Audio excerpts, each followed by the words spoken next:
Dan ngomongin soal murah bangetnya dia, itu pun juga banyak pakar marketing. Ini kita ngomongin soal marketing dan bisnis. Itu tuh juga salah satu hal yang akhirnya orang itu keinget sama dia. Iya, jargonnya. Iya, kayak jadi jargon. Itu kan juga nggak gampang loh. Kita seorang misalnya Elisa nih. Inspiring, encouraging, enlightening. Elspeaks, all things are here. Hai viewers, gimana kabarnya? Cukup ada jeda yang lumayan lama ya di YouTube aku. Senang sekali aku akhirnya bisa nemenin viewers lagi. Kali ini di episode Elspeaks, kira-kira kita bakal ngebahas apa nih? Ada siapa nih di samping aku? Boleh dong perkenalan diri. Hai. Broadcaster udah biasa kali ya. Udah biasa. Coba pengen tahu deh. Hai, selamat apa ya? Selamat datang. Selamat datang di YouTube channelnya Elspeak. Ini seneng banget loh. Aku such an honor ya bisa diajak collab dengan Elspeak ini. Aduh, pasti ini udah jutaan viewers ya. Amin. Amin. Nggak pengen lihat ya. By the way kan kamu juga punya YouTube ya kalau punya. Jadi gini viewers, awal kita tuh ngobrol-ngobrol ya. Iya. Iseng aja karena teman lama juga kita pernah siaran di satu radio yang sama. Betul. Akhirnya aku baru tahu lah viewers dia ternyata juga sedang membangun channel YouTube. Jadi kita memutuskan untuk kolaborasi bareng ya. Gimana terus YouTube-nya by the way? Masih proses jalan lagi sih karena lagi menunggu studionya mau jadi. Ntar kalau udah jadi baru akan aku up lagi video-video yang lainnya gitu. Sebenarnya sih sudah banyak stok, cuman kayak ya sambil menunggu dan bikin penasaran ya. Aku jadi penasaran tapi dibuat dengan menggantungnya lama. Iya, lumayan. Kan dulu di lumayan, iya. bocoran by the way. Oke, sekarang di sini aku tuh kenapa sih akhirnya mengundang dia dan untuk-untuknya dia mau di antara jadwal seabrek. Aku yang harusnya ngomong such an honor. Kayak kebalik nih. Sama aja. Kita sama-sama orang sibuk sih harusnya ya kan. Sibuknya kita kan beda-beda gitu. Iya, tergantung sibuk kamu lah. Oke, by the way, aku penasaran banget ya pengen ngebahas tentang isu yang sekarang lagi in dan tren di kalangan anak muda gitu. Iya. Dan you know what kan, sekarang kalau di sosmed banyak orang-orang yang flexing. Semua pada ngebahas YouTuber, polisi, kemudian praktisi, komunikasi, kemudian pakar bisnis, semuanya ngebahas tuh. Nah, aku juga pengen ngebahas di sini. Kemudian aku tuh pengen tahu menurut kamu itu flexing itu fenomena kayak gimana sih? Kamu juga main sosmed kan di Instagram ya? Apa aja? Cuma ini kita harus klarifikasi dulu. Orang-orang nganggapnya kalau Elisa ngundang saya berarti saya pakar flexing, nanti gimana? Ada seorang yang suka pamer juga. Enggak ya, enggak kan? Ya makanya ini harus dijelasin dulu. Ya dijelasin dulu. Saya bukan orang yang suka flexing, cuman kadang-kadang orang mikirnya ini ngebahas tentang saya dulu gitu kan. Iya, itu orang-orang juga ngeliatnya saya tuh suka flexing dikiranya. Padahal kan sebenarnya ya ngomongin soal flexing itu kan memang kalau dilihat buruk memang buruk banget sih. Karena kan itu kan pamer itu kan sebuah hal yang negatif gitu ya. Yang dimana kita tuh nggak patut juga untuk pamer, kayak semua ini kan hanya titipan Allah Subhanahu wa Ta'ala.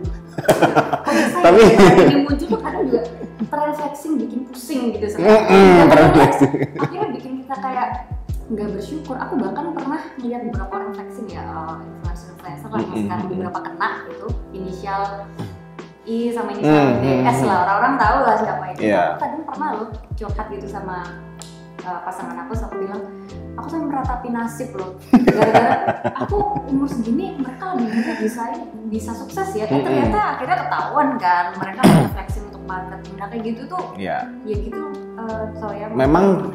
Nah ini juga yang harus kita ketahui bahwa pihak-pihak yang flexing itu mengetahui nih bahwa ketika ada orang-orang yang kita tuh manusia itu gampang banget diiming-imingi sebenarnya kan. Manusia itu terlahir tuh orang yang gampang diiming-imingi. Contohnya ya kita dari dulu pun nggak usah lihat yang sekarang aja. Dulu pun ya waktu kecil aku pun juga sudah banyak banget diiming-imingi sama MLM ya kan, yang dapat kapal pesiar, dapat ini, dapat itu zaman dulu kan. Iya kan, sebelum ada sosmed itu kan diiming-imingi itu tuh kayak orang-orang tuh akan ngerasa hidupnya tuh akan punya masa depan gitu, akan ada arahnya gitu. Sama halnya dengan kalau sekarang sudah ada sosmed, orang tuh melihat dari apa yang sudah dia miliki gitu kayaknya, sehingga ketika dia udah dan orang itu ketika udah punya apa, kebanyakan juga fenomenanya akan banyak teman yang akan hadir. Itu juga ini banyak banget kaitannya sih. Ketika kita udah nggak punya apa-apa, biasanya teman-teman pergi gitu, curhat ya. Biasanya teman-teman itu tuh hati-hati loh ya. Iya. Tapi nggak bisa dipungkiri juga, soalnya sih nggak ada masalah. Karena gini, kadang-kadang ketika kita lagi dalam masalah gitu ya, kenapa mungkin orang-orang itu memilih pergi itu juga karena dia nggak mau nanti dia terlibat dalam masalahnya. Yang pertama, yang kedua itu dia nggak mau juga nanti dia akan menjadi beban untuk temennya gitu, ngerti nggak maksudnya? Ngerti, jadi ya aku melihat beberapa fenomena juga kan, kalau misalnya ada public figure yang kena masalah, contoh ya waktu itu kasus karantina, tahu lah siapa ya, inisial R lah, itu kan ada teman-temannya hilang semua, hanya ada 1-2 orang. Memang fenomena kayak gitu tuh kalau kita ngeliat ya kembali lagi pada saat flexing kelihatan semua pada deket semua tuh, kita melihatnya dia tuh yang kayak number 1 gitu kan. Kemudian ya akhirnya setelah kena masalah ketahuan ya udah pada hilang. Iya, pada hilang. Kalau kita ngomongin flexing tuh sebenarnya ya isu yang atau ya fenomena yang sebenarnya bikin pusing kembali lagi, terus itu kayaknya baru muncul semenjak era sosial media. Betul. Nah, ini juga yang jadi poinnya adalah memang sosial media ini kan memang diciptakan untuk ajang flexing justru. Apa sih, kenapa kok aku bilang kayak gitu? Karena juga banyak pihak itu yang nggak setuju nih ketika ya banyak pihak, salah satunya misalnya aku gitu. Kan aku misalnya ini sosial media memang aku gunakan untuk ya biar orang tahu aku kemana, aku ngapain, aku dapetin apa, segala macam ya, sehingga itu tuh semuanya adalah ajang memamerkan sesuatu. Jadi semua dasarnya orang pasti pamer. Pasti pamer, setiap orang tuh pasti pamer. Tapi dilihat dulu nih, siapa yang melihat ini. Kalau ada orang yang nggak suka sama kita, udah jelas pasti negatif gitu kan. Dulu pun aku di awal-awal ya ngomongin soal yang kasus flexing yang akhirnya sekarang dimiskinkan itu, aku sangat-sangat... Kemiskinan itu privilege. Ketawanya kenceng banget. Oke, aku di situ kadang merasa juga, what? Kemiskinan privilege, kan sampai ada bukunya loh. Iya, banget ya. Saking keselnya sampai mukul kamu ya, sorry. Sebenarnya nggak kesel sih, lebih ke yang ya kita tuh tertekan loh ngeliat kayak gitu. Betul. Ya, kalau Tuhan sudah berbicara ya, kita tuh kayak bersyukur dengan kerja keras kita sekarang. Dan memang kenyataannya tuh memang nggak ada yang instan sih di hidup ini, nggak ada yang instan. Di instan aja butuh. Betul. Kalaupun misalnya dia bukti salah satu orang yang instan pun, akhirnya instan juga hilangnya. Instan juga hilangnya. Banget nih. Kayaknya ini kerja kerasnya udah luar biasa. Bener. Kamu tuh kan dulu, by the way, aku tadi lupa kenalin kamu ya. Jadi Toya ini broadcaster. Broadcaster itu adalah penyiar TV, penyiar radio, kemudian juga multitasking lah ya. Betul. Event, handling planner gitu kan, bikin event gitu. Jadi dan itu biasanya kalau kamu bermain sosmed, termasuk kalau ngomongin flexing di sini ya. Kalau kamu main sosmed nih, kita ngomongin aja Instagram misalnya, yang paling gampang, yang paling banyak sekarang penggunaan. Kamu kalau di Instagram lebih posting apa tuh, Toy? Kadang-kadang aku tuh juga orang yang cukup moody sih, karena moody itu gini, aku pengennya tuh kan sharing daily life gitu kan, kayak hari ini mau kemana, segala macam, ngapain aja dan segala macam. Itu untuk misalnya kita ngomongin satu partnya di Insta Story, itu kan lebih ke daily life. Tapi kalau untuk feed itu kadang-kadang aku juga bikin mini vlog, aku juga bikin ya foto momen dan segala macamnya. Jadi lebih ke apa ya, supaya orang tahu ya aku membranding diriku tuh di situ gitu, supaya orang tahu tentang personal brandingku itu seperti apa, kayak gitu sih. Jadi wadah personal branding. Wadah personal branding. Tapi kalau untuk flexingnya itu kan balik lagi ya tergantung siapa yang nonton. Flexing itu sebenarnya kalau nggak sebenarnya kata-kata flexing itu kan kayak ya setiap orang, tadi aku setuju ya sama kamu, setiap orang pasti pengen pamer untuk diakui. Iya. Tapi kalau ini loh progres aku, cuma jangan berlebihan aja. Jangannya murah banget. Dia juga penyiar radio sama kayak kita. Tapi aku akuin dia sudah meminta maaf ke publik ya. Dan ya menurutku nggak mudah sih seperti itu. Nggak semua yang ketahuan mau loh dan mengakui dia salah gitu. Betul.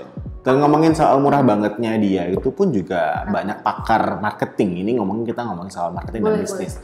Itu tuh juga salah satu hal yang akhirnya orang itu keinget sama dia. Iya, jargonnya. Iya, kayak jadi jargon. Itu kan juga nggak gampang loh. Kita seorang misalnya Elisa nih dengan kontennya Elspeak ini harus berapa kali segala macam baru ketemu nih bahwa oh kata-kata ini adalah Elisa banget. Kayak gitu pun aku kan yang sudah lama banget di dunia broadcasting ini juga masih ada 10 tahun lebih. Lebih. Itu pun juga makanya itu pun juga masih belum nemu gitu yang dimana akhirnya. Memang itu kalau Pak Renal Kasali, pakar bisnis itu bilangnya katanya social selling. Jadi yang social selling nggak jauh beda sama personal branding, tapi lebih ke bagaimana kamu how to sell yourself di social media. Betul. Wah ini pembahasan beda nih, nanti kita bahas lagi nih how to sell yourself. Aku dulu sell myself tapi lebih ke arah negatif sih. Tapi vibes sekarang positif loh. Amin. Negatifnya tetap negatif yang lucu-lucu Pak. Gak mungkin deh, perawakan gigi masa negatif sih. Jadi kalau di sebelah dia nih, kadang aku nahan ya Fils. Mudah-mudahan gak ketawa. Karena kita udah briefing, tolong ya kita sedikit ngobrol yang deep talk. Gak bisa. Tapi mudah-mudahan kita tetap pengen sharing sesuatu yang meaningful deh tentunya buat Elvers. Harus.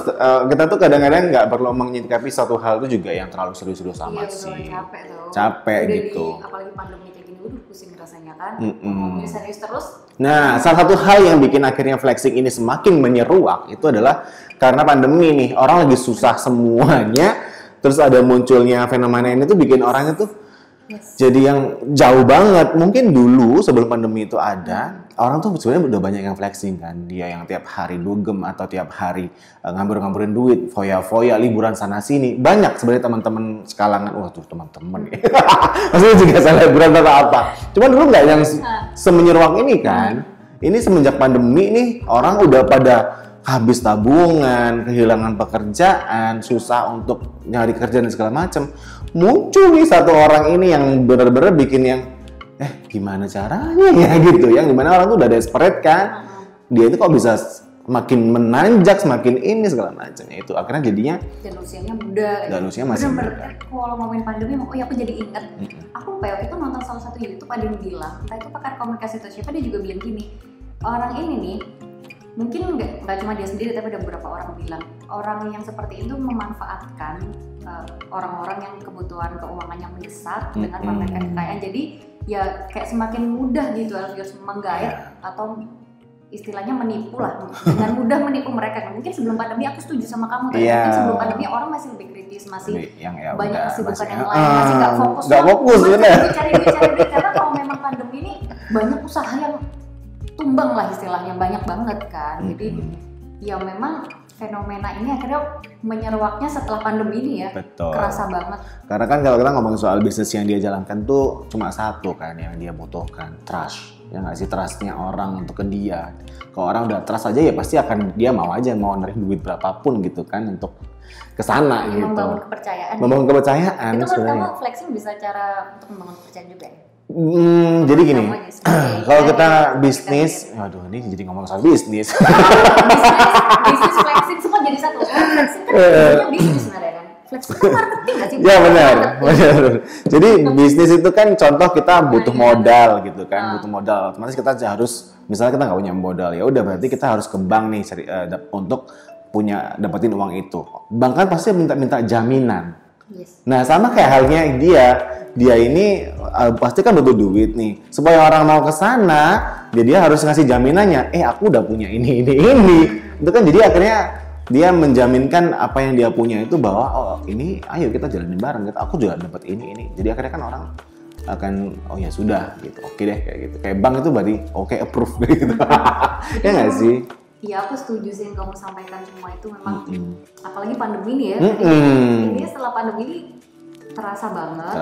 Dan ya beberapa